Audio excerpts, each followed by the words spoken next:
Okay, welcome back, everyone, to Sip and Talk. Hey there, good to be back. So we're back in workaholic mode, it feels like. Daily episodes again. How are you holding up? Feeling tired yet? You know, surprisingly, okay. I think I'm adapting better than I thought I would, but it got me thinking.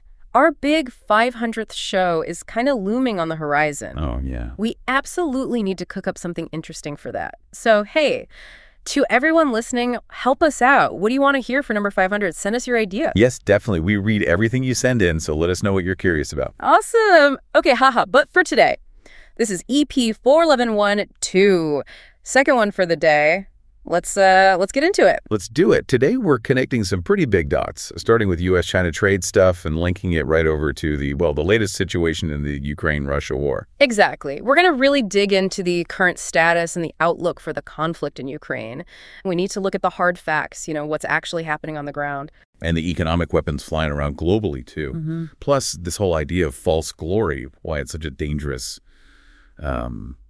magnet, I guess, for certain kinds of leaders. Yeah, who's really blocking peace here? And why? We're going to unpack that whole process. So let's kick things off with the economic side. Because, wow, last week China really shook things up globally. They announced this huge expansion of export controls, specifically on rare earth elements. Huge is right. It was a major headline, and it's incredibly broad.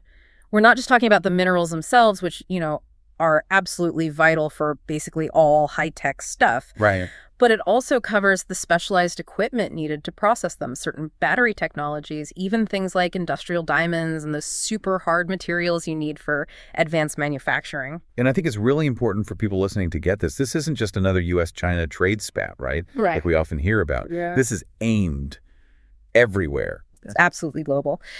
Yeah, analysts worldwide are pretty much seeing this as, economic coercion, an exercise in it, aimed at every single major country that uses these materials. It's China basically saying, we control this part of the supply chain, deal with it. And the way they're doing it is kind of wild, this specific rule they brought in. Oh, yeah. That's the kicker, really. It's so potent and, frankly, pretty aggressive. They've put in this rule that says if a final product anything really contains more than 0.1% of rare earth minerals that were mined or processed in China. 0.1%. Wait a second. That's like a microscopic trace amount. Is there any kind of legal basis for something that tiny? Or is it just meant to be fuzzy, something they could just sort of apply whenever they feel like it, depending on, the politics of the moment? It's definitely the second one. Yeah. The sheer impossibility of accurately tracking 0.1% through these incredibly complex global supply chains. That's kind of the whole point. It basically gives China this arbitrary power to say yes or no. Think about it like a recipe. If your really complex cake has one single grain of special sugar from one specific farm, you suddenly need permission from the owner of that farm to sell your cake anywhere in the world. It's designed to be an administrative nightmare purely for control. And that tiny percentage affects, almost everything advanced, doesn't it? Yeah. Semiconductors are the obvious one. They rely so much on these minerals, and chips are in everything now. Everything. Yeah, it's not just your phone or your laptop. We're talking about the sensors in modern cars, precision medical equipment, aerospace parts, almost every piece of modern defense hardware.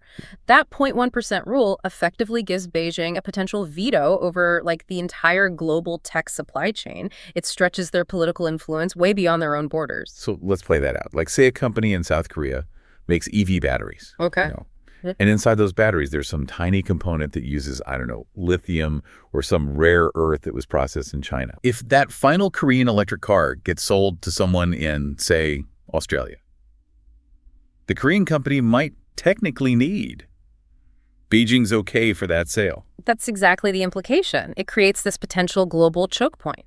If Beijing suddenly decides they're not happy with something Australia did, policy-wise, they could just claim, actually, we think the trace elements in this batch are over the 0.1% limit, and bam, they could halt billions in exports without ever calling it a tariff or a sanction. It basically makes the whole world kind of hostage to the whims of one government. Which is even more I don't know, infuriating maybe. When you think about the diplomacy that was happening just before this feels like it just throws months of work right out the window. Oh, it's a total repudiation of trust. Remember the Geneva Agreement from earlier this year? Vaguely, yeah. Well, both sides agreed to pause those really high tariffs. Some were over 100%, you know?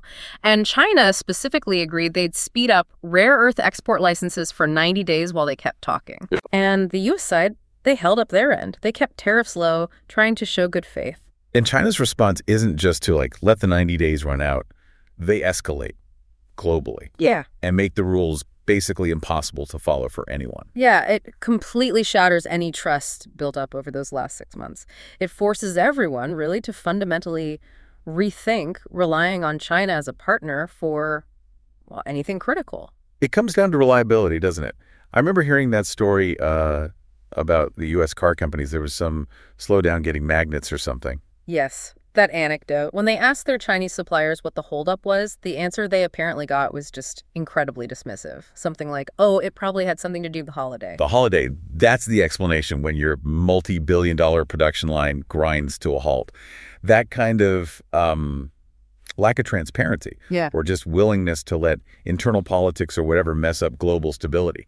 That's exactly why everyone's talking about de-risking now. And that's a really important distinction for you listening. The official U.S. line is de-risking and diversification, which just means, you know, trying not to have all your critical eggs in one basket, and especially if that basket might suddenly become hostile. Right. It's not decoupling, which means cutting ties completely. Exactly.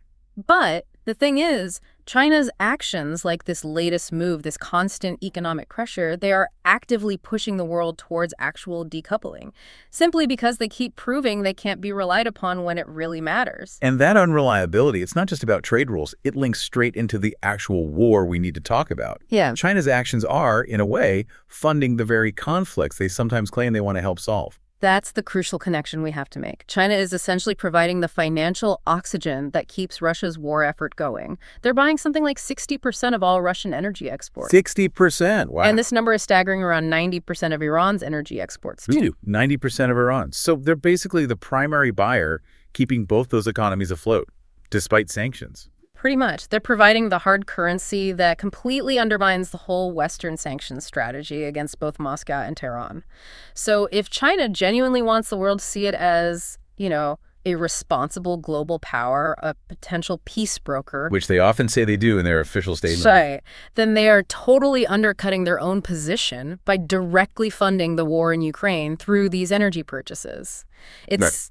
Well, it's hypocrisy on a global scale. Trying to restrict rare earths exports, claiming it's about national security, while simultaneously sending billions to fuel conflicts the West is trying to contain. Exactly. It makes all the talk about peace just sound completely hollow. Okay, so let's pivot then.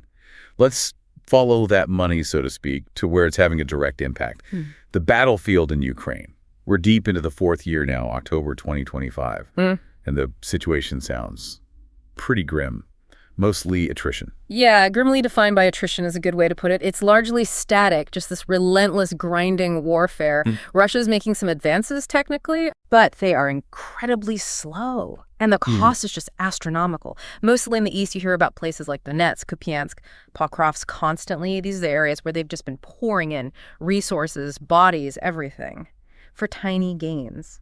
We really need to focus on that cost benefit, right? What analysts call these micro gains versus the macro losses, which are just heartbreaking when you think about the human element. Well, consider the speed, the rate of advance. In those key areas, Russian forces are averaging only about 50 to 80 meters per day. 50 to 80 meters. A day. Yeah. To put that in perspective for everyone, that's less than the length of a football field, gained over 24 hours of intense, concentrated fighting. That pace, 50 meters a day. It sounds less like modern warfare and more like, I don't know, something out of World War I. What does that kind of inching forward demand in terms of, well, people and equipment? It demands just unbelievable sacrifice. They have to push through heavily mined fields, constant drone surveillance, nonstop artillery fire. It's the literal definition of a meat grinder. And the Institute for the Study of War, ISW, they do great objective open source analysis.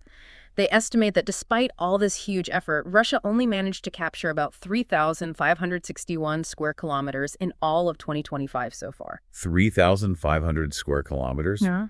In nearly a year. That number feels shockingly small, given the scale of this war. For context, for our U.S. listeners, that's roughly the size of Delaware. About that, yeah.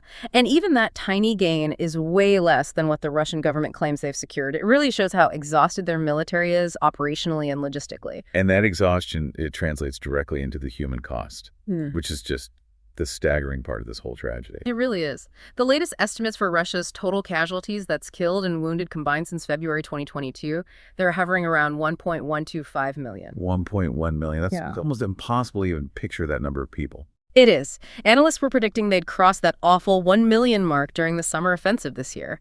And we get these horrific little snapshots sometimes. On really heavy fighting days, like back on October 8th, reports suggested daily Russian losses topped 1,000 men. 1,000 soldiers lost in a single day. It's simply not sustainable for any country. But the political orders from the top just keep pushing, keep racking up the casualties. And beyond the grinding ground war, there's been a definite shift, or maybe an escalation, in Russia's air attacks recently. It seems really focused on civilians and infrastructure, especially with winter coming. That's the strategic move, yeah. They seem to be trying to break Ukraine's will by attacking their ability to just survive the cold months. We saw those massive, unprecedented strikes, like between October 4th and 5th. Yeah. Russia launched what many called a single largest attack of the entire war, aimed at the city of Lviv. They used 163 drones and missiles in that wave. 163 in one go. And Lviv's way in the west, far from the front line, so purely aimed at terror and infrastructure. Yeah, exactly. Caused serious civilian casualties, major damage. And that level of bombardment has sort of become the new normal just in the last couple of weeks.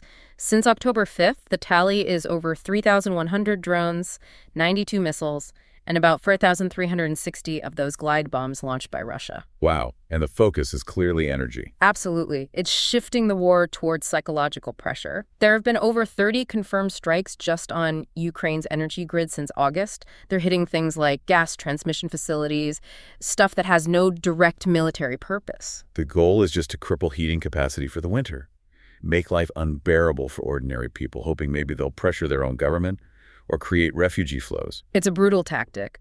And this is important, Ukraine isn't just sitting back and taking it. They're not just defending. They are actively innovating their own tactics in response. Okay, so tell us about that. We hear about the long-range strikes, obviously, but what about closer to the front lines? What are they doing there? Well, one really interesting thing is how they're using drones strategically. They've set up these complex drone kill zones. Yeah, areas that stretch maybe 10 kilometers behind the Russian front lines. And they use drones in these zones, just ruthlessly to hit Russian logistics. Trucks, fuel depots, ammo dumps. So hitting the supply lines. Because if Russia can't get fuel and bullets to the front, then those 50-meter advances become completely impossible to sustain. It's smart targeting. And further back, they're hitting targets deeper in Russia too, right? With their own new system. Yes, absolutely. They're developing some really impressive long-range stuff domestically now. Systems designed to hit deep inside Russia, to raise the cost of the war for Moscow directly. One example people talk about is the Flamingo cruise missile. Flamingo, okay. Yeah, reports suggest it has a range of maybe 3,000 kilometers. That's significant. Yeah. These kinds of innovations are slowly starting to change the equation, making Russia's own rear areas feel much less secure than they used to. Which brings us neatly to this idea of leverage, right? Because those strikes, especially the ones hitting Crimea, seem like the most effective way Ukraine is turning battlefield successes into actual political pressure. Definitely. The recent strikes in Crimea have been incredibly successful, maybe even game-changing in some ways. The big one was that night attack, October 13th. Right. The Ukrainian SBU, their security service, along with special forces, hit the Feodosia oil depot, which is like the biggest oil terminal in all of occupied Crimea. And the pictures from that were insane. That fire was enormous. Monumental fire, yeah. Burned for over a day.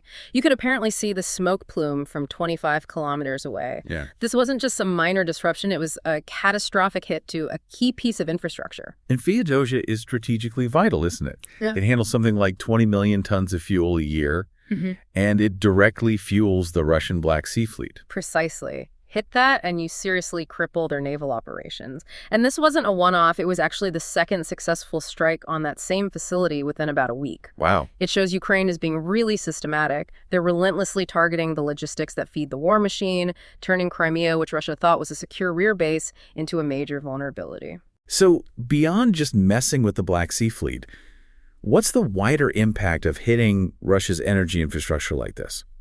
Well, crucially, it's causing real tangible pain inside Russia itself, which is key for building that negotiation leverage.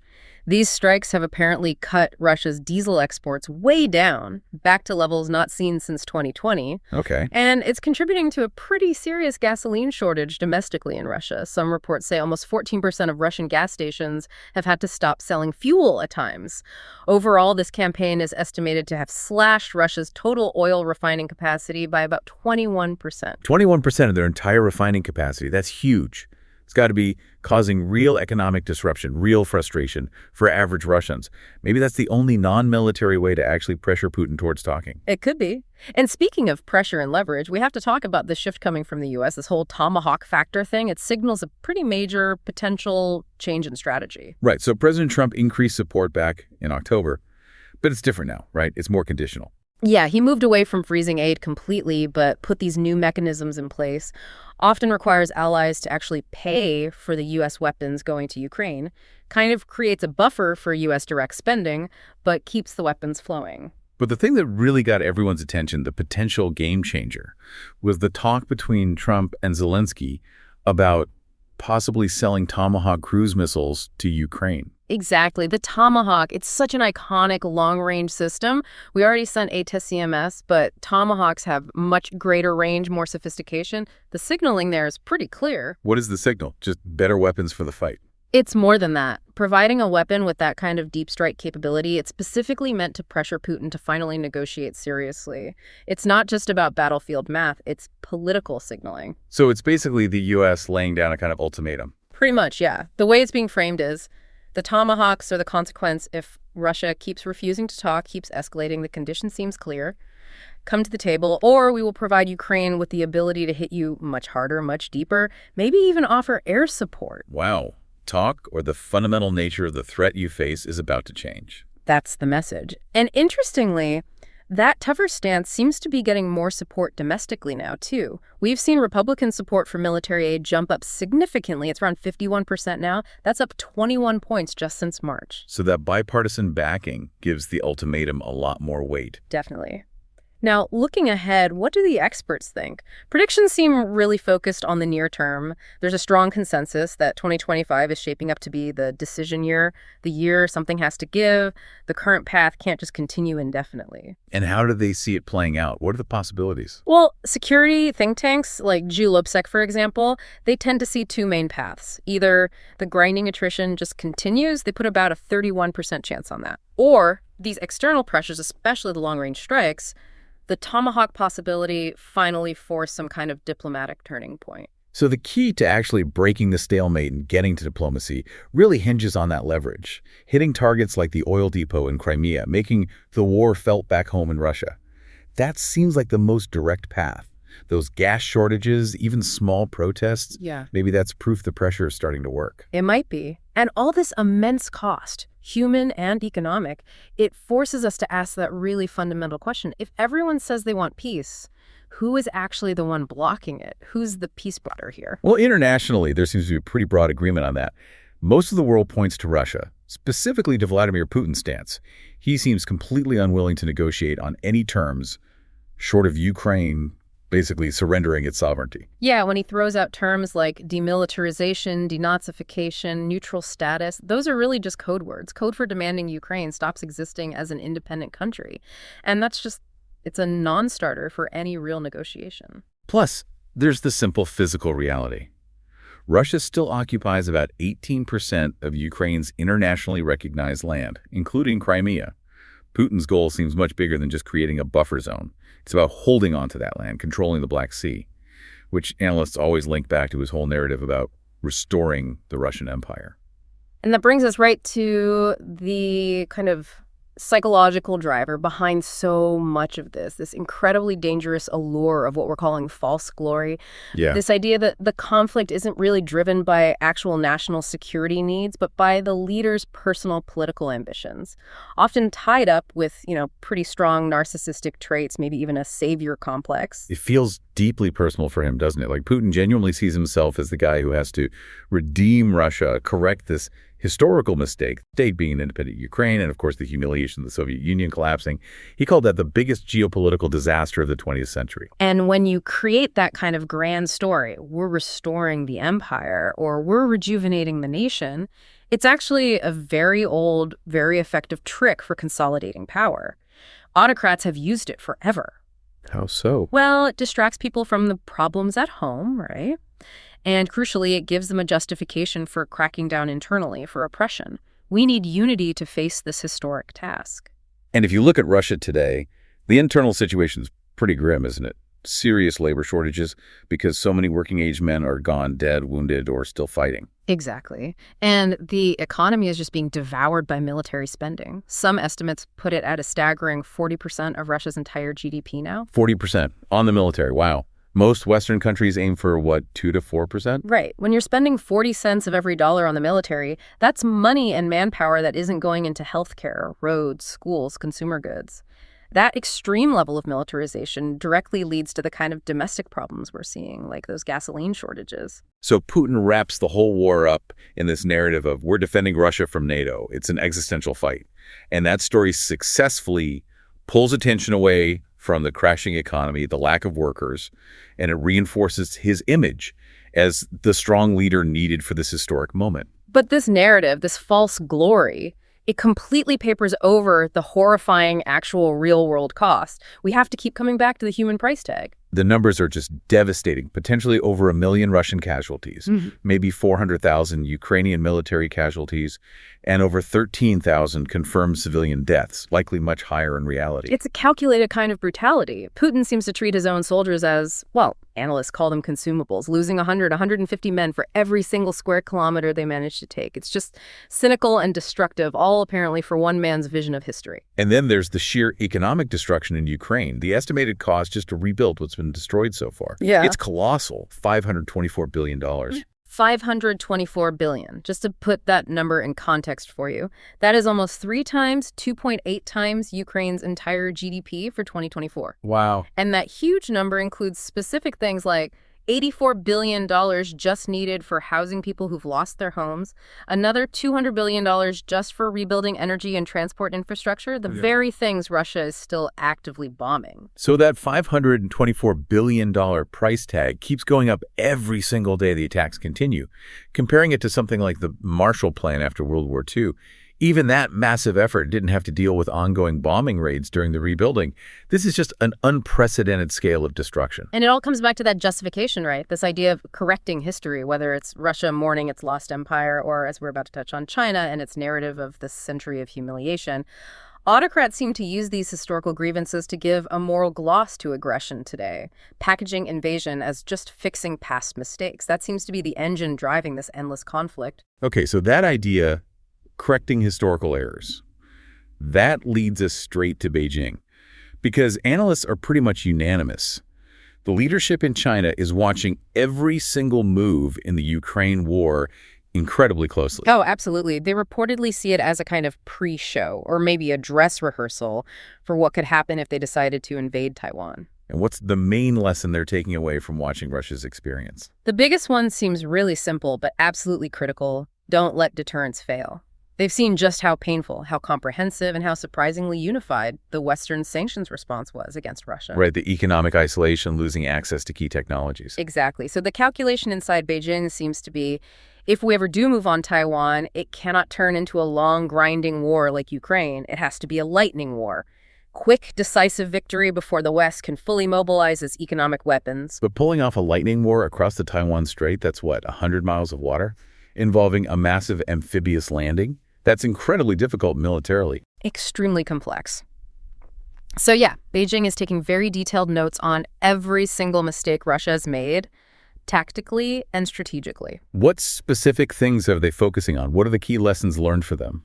Seems like 3 main areas. First, logistics, especially the vulnerability of supply lines during an invasion and how effectively the U.S. and its allies might interfere with shipping if China tried a big amphibious assault. That makes sense. A sea invasion is all about logistics. Second big lesson, the absolutely crucial role of drone warfare.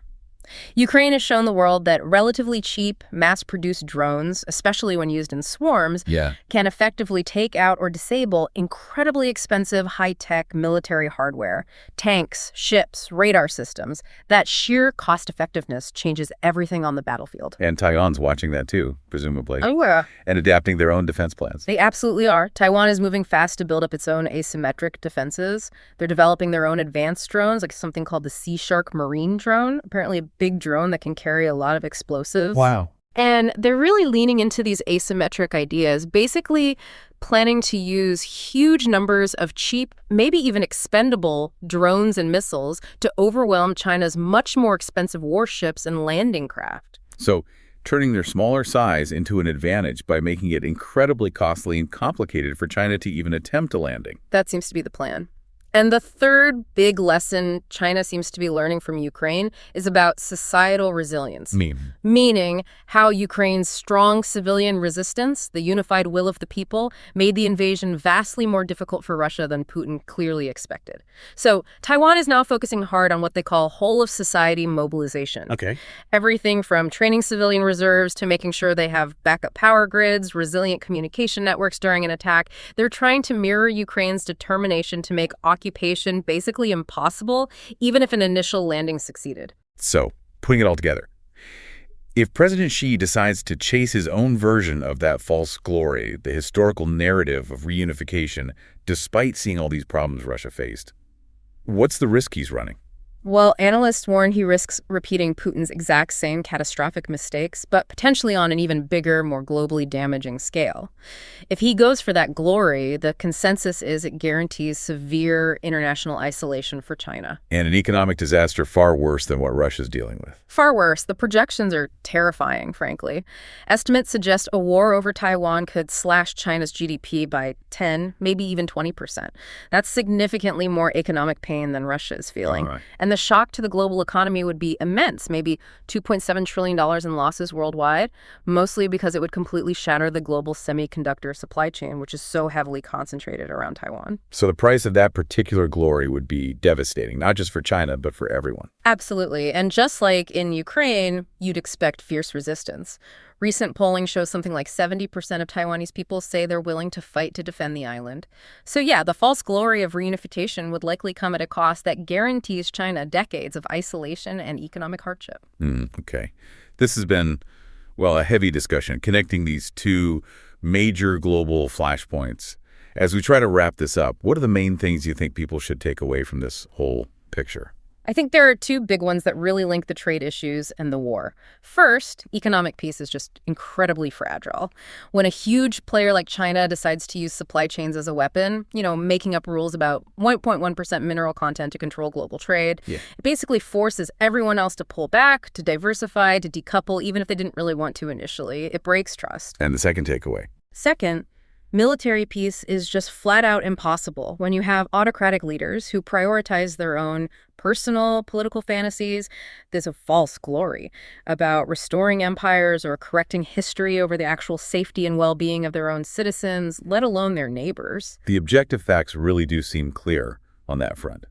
Russia started this war, unilaterally tried to change borders, and refuses any negotiation that doesn't involve Ukraine basically ceasing to exist as a sovereign nation. Right. And the price for that leader's vision of glory is being paid right now in millions of casualties and hundreds upon hundreds of billions in destruction that someone, future generations probably, will eventually have to pay to fix. All right, we really hope this conversation gave you, listening at home, the context and the details you need to make sense of these huge interconnected global events. Our whole aim here is just to give you the objective facts, the analysis based on actions and data, so you can form your own conclusions.